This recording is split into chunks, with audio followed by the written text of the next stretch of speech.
आपको प्लॉट खरीदना चाहिए या फिर फ्लैट खरीदना चाहिए? पहले एक क्लिप देख लीजिए, उसके बाद मैं आपको बताता हूँ। फ्लैट और प्लॉट की तो तुलना ही नहीं है, मतलब फ्लैट बिल्कुल नहीं लेना चाहिए। यदि फ्लैट और प्लॉट की तुलना कर रहे हो तो क्यों? उसकी ओनरशिप आपके नाम नहीं होती, तो जिस दिन वो ढलेगा उस दिन आपको क्या मिलेगा पता नहीं है। प्लॉट ऐसी चीज है जो आपके नाम से रजिस्ट्रेशन होता है, आपकी इस पीढ़ी या 7वीं 8वीं 10वीं पीढ़ी तक जमीन आपकी होती है, इसलिए फ्लैट की अपेक्षा जमीन लेनी चाहिए। उन्होंने बोला है कि आपको हमेशा प्लॉट ही खरीदना चाहिए बिकॉज फ्लैट की कीमतें हमेशा गिरती रहती है और 50 साल के बाद फ्लैट आपका नहीं रहता है। देखिए, फ्लैट की कीमतें गिरती रहती हैं, इसके बहुत सारे कारण हो सकते हैं, जिसमें से एक कारण मैं आपको बताऊंगा कि आपने फ्लैट कौन सी सिटी में खरीदा है। अगर आपने टीयर 2 टीयर 3 सिटीज के अंदर अगर फ्लैट खरीदा है तो फ्लैट की कीमतें बहुत ज्यादा स्पीड से नहीं बढ़ेंगी। लेकिन अगर आपने टीयर 1 सिटी के अंदर फ्लैट खरीदा है या किसी मेट्रो सिटी के अंदर फ्लैट खरीदा है, जैसे गुड़गांव, दिल्ली, बॉम्बे, बेंगलोर, हैदराबाद, इन सिटीज में अगर आपने फ्लैट खरीदा है तो फ्लैट की कीमतें लगातार बढ़ती जा रही हैं। फ्लैट की कीमतें बढ़ने का एक और रीजन आपको बताता हूं,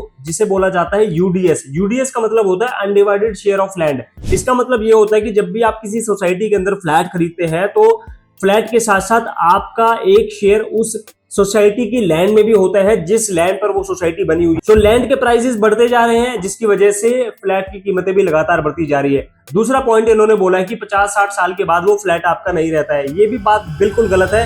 ये डिपेंड करता है कि आपने फ्री होल्ड प्रॉपर्टी खरीदी है या फिर लीज होल्ड प्रॉपर्टी खरीदी है। सो ओवरऑल कंक्लूजन यही है कि आप फ्लैट और प्लॉट कुछ भी खरीदें, आप अपनी रिक्वायरमेंट के बेसिस पर ही डिसीजन लें। रियल एस्टेट को प्रैक्टिकल तरीके से समझने के लिए चैनल को सब्सक्राइब कर लीजिएगा। मिलता हूं आपसे अगली वीडियो में।